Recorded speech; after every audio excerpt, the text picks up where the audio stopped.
माननीय सदस्य बिहार विधानसभा AIM-IM से श्री अख्तरुल ईमान। सर, कम समय में ही अपनी बात रखेंगे, आपसे निवेदन है।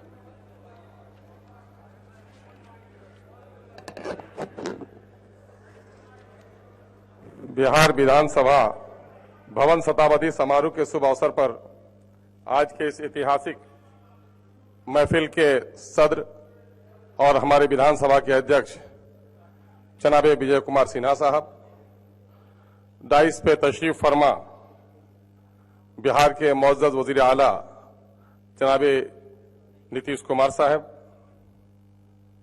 डाइस पे तशरीफ फरमा बिहार विधान मंडल के सभापति जनाबे अवधेश नारायण सिंह साहब, बिहार की नायब वजीर आला मोहतरमा रेणु साहिबा, बिहार के नायब वजीर आला आदरणीय माननीय जनाबे तारकेश्वर साहब, यहाँ पर उपस्थित संसदीय कार्य मंत्री जनाबे विजय कुमार चौधरी साहब, पूर्व मुख्यमंत्री जनाबे जीतन राम मांझी साहब, सदन में उपस्थित माननीय मंत्रीगण, दोनों सदनों के सम्मानित माननीय सदस्यगण, दोनों सदनों के सचिव एवं कर्मचारीगण और मीडिया के अच्छे साथियों, ये अवसर हमारे लिए बड़ा ऐतिहासिक है कि हम सब अपने गौरवशाली इतिहास का तस्करा करने के लिए यहां बैठे हैं। यह मौका किसी लंबी गुफ्तगू का नहीं है और जहां तक शब्द प्रबोधन है उसके माने नसीहत तरगीब के हैं। मैं इस लायक अपने आप को नहीं समझता। सदन का एक मेंबर होने की हैसियत से जहां मैं अध्यक्ष महोदय को मुबारकबाद देना चाहता हूं कि उन्होंने दोनों सदनों के साथियों को एक साथ बैठने और अपने विधायी कार्यों के संबंध में उनके ज्ञानवर्धन के लिए प्रोग्राम बनाया है और अपने माजी के इतिहास को याद किया है। मैं इसके लिए मुबारकबाद देता हूं। जैसा कि आपको और हमको मालूम है, 20वीं सदी के शुरू में ही स्वतंत्रता संग्राम की अंगराही के नतीजे में अंग्रेजों ने अपना सफर यहां से खत्म करने का इरादा कर लिया था और उस वक्त ही 1913 में लेजिस्लेटिव काउंसिल की शुरुआत हुई और भारत के लोगों को कानून साजी में साझेदारी का मौका मिला और आज वो रीत चलते हुए एक सेहतमंद जमहूरियत का हिस्सा हम बन चुके हैं। इस वक्त हमारे सामने में सिर्फ ये 25 साल, 50 साल, 75 साल और 100 साल पर silver jubilee, golden jubilee, platinum jubilee मनाने की जरूरत नहीं है, बल्कि अपनी जिम्मेदारियों का एहसास भी हमको होना चाहिए। मैं सदन के अपने साथियों की ओर से अपने स्पीकर साहब से भी और वजीर आला मोहतरम से भी गुजारिश करने के लिए खड़ा हुआ हूं कि इस वक्त विधायी जो कार्य हमें करने हैं उसका अवसर पर्याप्त हमको मिलना चाहिए। एक तो ये है, मैं ये नहीं कह सकता हूं कि प्रश्न उत्तरकाल की अवधि को आप बढ़ाएं, हालांकि जरूरत है। आप फौरन ये कह देंगे कि पार्लियामेंट में भी तो 1 ही घंटे का प्रश्न उत्तरकाल होता है।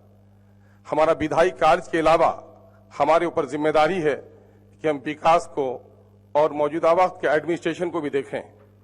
जब विधायक अपने क्षेत्रों में जाते हैं तो लोग ये नहीं जानते कि आप कानून साजी में और विधायी कार्य में कितना काम किया। लोग हमें पूछते हैं कि सड़कें क्यों नहीं बन पाई, पुल क्यों नहीं बन पाए, अफसर की रिश्वतखोरी पर लगाम क्यों नहीं लगा है, अफसरशाही क्यों हो रही है, स्कूलों में टीचर क्यों नहीं है, हॉस्पिटल में डॉक्टर क्यों नहीं है। ये सारे सवाल हमसे होते हैं। अगर ये सारे सवाल जनता को करने का हमसे हक है तो इन सवालों का जवाब तलाश करना भी हमारी जिम्मेदारी है। इसलिए जब सदन चल रहा हो तो अक्सर ये देखा जा रहा है कि लोग सत्ता पक्ष में जो लोग भी होते हैं, विपक्ष में उनकी मर्यादाएं अलग होती है और सत्ता में आते आते उनके तेवर बदल जाते हैं। आप अक्सर ये देखा जाता है कि सदन को छोटा से छोटा करने की कोशिश की जा रही है। मैं कहता हूं गुड गवर्नेंस का नारा हमारे माननीय मुख्यमंत्री जी दे रहे हैं, मैं इसके लिए साधुवाद दे रहा हूं। गुड गवर्नेंस की जरूरत ही नहीं, हमारा दायित्व और कर्तव्य भी है, लेकिन गुड गवर्नेंस के लिए जरूरी है कि हम विधायी कार्य को सुचारू रूप से चलाएं। और एक बजट सेशन में तो थोड़ा बहुत आप समय दे भी देते हैं, लेकिन हमारे पूर्वजों के इतिहास को भी याद करने की जरूरत है कि चाहे मानसून इजलास का सेशन हो या विंटर सेशन हो, 20-25 दिन का सेशन पहले भी चला करता था। लेकिन चूंकि अब कॉन्स्टिट्यूशनल कंपल्सन है कि 6 महीने के अंदर में आपको बैठक बुलानी है, तो रस्म के तौर पर हम 2-4 दिन के लिए बुला लेते हैं मानसून में, 2-4 दिन के लिए विंटर में हम बुला लेते हैं। आखिर राज्य के मुद्दों पर बहस करने के लिए हमारे पास पर्याप्त समय क्यों नहीं है? जनता ने हमें सड़कों पर घूमने के लिए नहीं चुना है। जनता ने बिहार की विकास, बिहार की व्यवस्था, बिहार को अच्छा बिहार बनाने के लिए चुना है। और जब तक इस सदन में हमारी सही उपस्थिति नहीं होगी, हम अच्छे बिहार का सपना नहीं देख सकते हैं। उसके लिए हमको अवसर मिलना चाहिए। दूसरा मामला, माननीय मुख्यमंत्री जी हमारे सदन के मुखिया हैं और हमारे संरक्षक हैं, हमारे स्पीकर साहब, ये है कि प्रश्नोत्तर काल में अक्सर सरकार मन चुराती रहती है और कहीं न कहीं से कोई बाधा उत्पन्न हो जाए ताकि मंत्रियों को जवाब देने के झमेले में नहीं पड़ना पड़े। ऐसा आखिर क्यों हो रहा है? हमें पर्याप्त समय मिलना चाहिए। जो प्रश्न भी आता हो पटल पर, उसका सही उत्तर हमें मिलना चाहिए। अगर समय नहीं मिल पा रहा हो तो उसका जवाब बाद को भी सुनिश्चित तौर पर हमको मिलना चाहिए, ये होना चाहिए। दूसरा मामला यह है कि स्पेशल डिबेट का भी रिवाज हम लोगों ने देखा है कि स्पेशल डिबेट हुआ करता था और स्पेशल डिबेट का रिवाज ही खोया खत्म हो गया है। मामला है कि किसी भी बिल पर अगर बहस होती है तो बहस का मतलब यह होता है कि अपोजिशन के लोगों की बातें भी सामने मिली जाएं। सत्ता में आने के बाद बहुत सारी चीजें भूल कर में आदमी भूल जाता है, या फिर नौकरशाहों के समझाने पर या अपनी व्यस्त रहने पर उनको फुर्सत नहीं मिल पाती है। ऐसे वक्त में विपक्ष की आवाज को सुनना जरूरी है। लेकिन मैंने जो अपना छोटा सा मेरा तजुर्बा रहा है, कोमा और फुल स्टॉप भी चेंज नहीं होता है किसी विधायक बिल में। ये क्या मामला है, उस पर विचार विमर्श होना चाहिए। कि मौका मैंने एक बार कहा है, शायद दोहरा कर कह दूं तो इजाजत होगी, कि जो लोग अच्छे सरकार चलाते हैं तो सरकार की हैसियत खूबसूरत दुल्हन की होती है और विपक्ष की हालत आईने की होती है। जो दुल्हन जितनी खूबसूरत होती है वो उतना आईना देखती है और बदसूरत दुल्हन आईने से दूर रहती है। अगर सरकार वाकईतन सक्षम है और सही तौर पर सरकार चलाना चाहती है तो मैं समझता हूं कि विपक्ष को अवसर मिलना चाहिए, उनकी बातों को सुनना चाहिए। एक बात और कहूंगा माननीय अध्यक्ष महोदय से कि सरकारी संकल्प हम लाते हैं। सरकारी संकल्प में जाहिर है कि लोकहित के, जनहित के, राजहित की बातें ही होती हैं। तो चाहे आप उसे स्वीकार करें, अस्वीकार करें। एक तो यह है कि ज्यादातर मुद्दे होते हैं स्वीकार करने के लायक, लेकिन सदन में अब तक हमने जो देखा है 99% जो संकल्प है वापस लीजिए, वापस लीजिए। ये वापस लेने की प्रथा क्यों होनी चाहिए? चाहे तो सदन में उसको एक्सेप्ट किया जाना चाहिए या फिर मतदान के जरिए से उसको रिजेक्ट किया जाना चाहिए। ये परंपरा, सेहतमंद लोकतंत्र की परंपरा हमारी होनी चाहिए। हम निवेदन करेंगे कि सत्र की अवधि में हमारे तरफ से जो निवेदन दिए जा रहे हो, ध्यानाकर्षण दिए जा रहे हो, कॉल अटेंशन दिए जा रहे हो, उस पर कार्रवाई हो।